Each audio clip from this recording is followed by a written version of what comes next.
We'll start with Jaime Casap, who's the Google Education Evangelist. And I've seen Jaime in action several times. He's done some events for us, and he is spectacular. He travels the world for Google.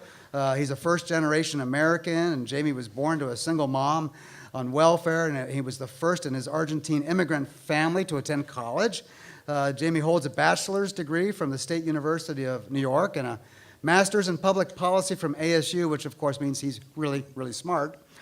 He's responsible for working with K through 12 educational institutions and organizations at all levels to bring technological innovations into the education environment. In his role, he evangelizes the power of technology and the use of Google tools to help students build the skills that they need to succeed, to help them close the digital divide and help them level the education playing field.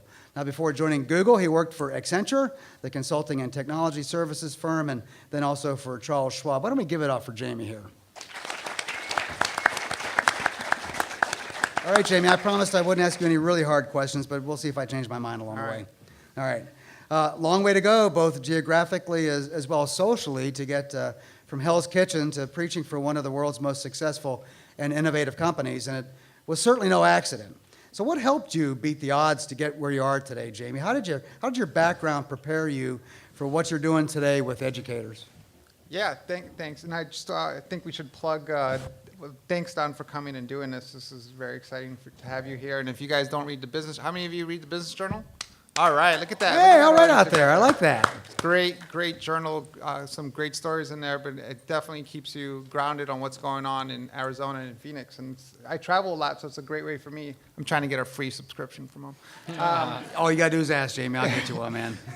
So anyway, it's a great question. And I'll start by you guys following the whole Jeremy Lin phenomenon, what's going on there, right?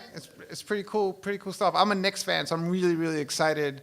I've never watched them win a championship. They've come close a couple of times. And I had to grow up hating Michael Jordan because he kept beating my Knicks in those playoffs back in the 90s. The thing about Jeremy and the thing about folks that are able to do this is if you guys are familiar with like Steve Jobs' reality distortion field, I don't know if you know that concept.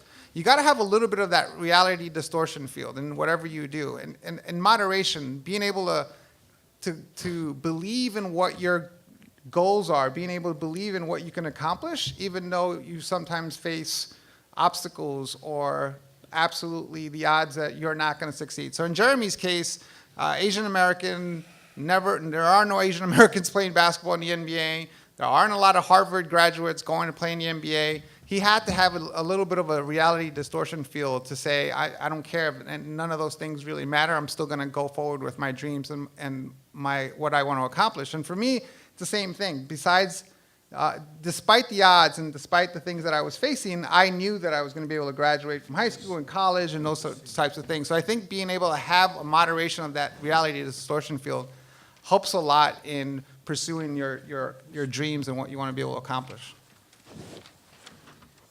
Awesome. Now, you also have a personal goal to provide free education for all of Africa.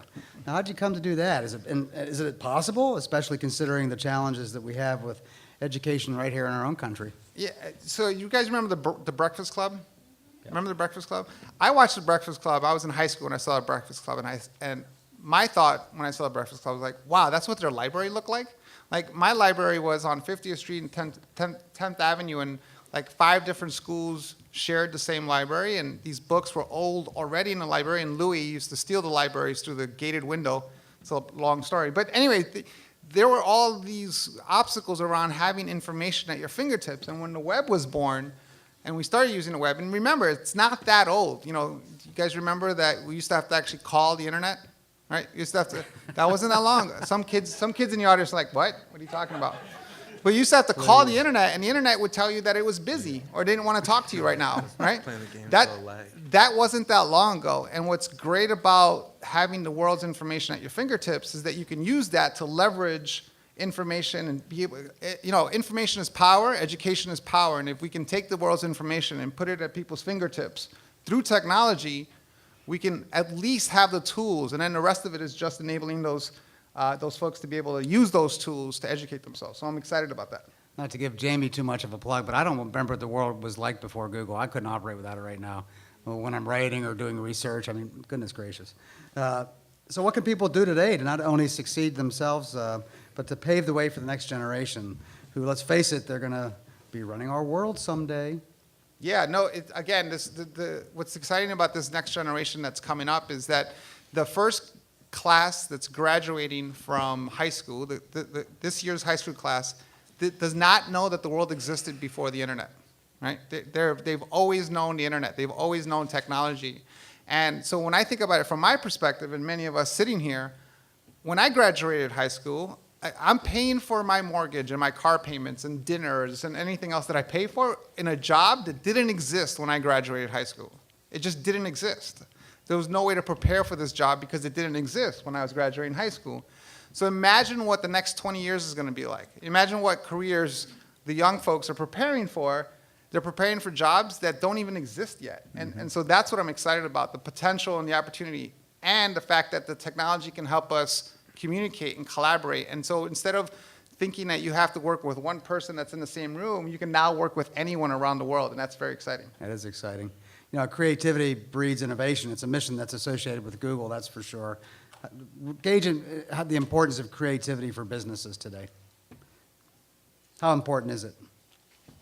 How important is it for businesses to stay creative in everything they're doing? Yeah, absolutely critical. The key thing for us when we excuse me, when we're looking at organizations and what they see, what they have the opportunity to start right from scratch with modern technology it used to be that companies would have to gain capital, and they would have to grow some funding, and then they would have to be able to buy servers, and they would have to buy equipment, and they would have to do all these things before they could ever even begin to succeed. And today, a company can set up, they can use an internet cafe, store all their stuff in the cloud, collaborate, and have partners and colleagues anywhere in the world, and be able to start a company instantaneously. And so that creativity, the opportunity to be creative, is there for us. So we have to take advantage of it.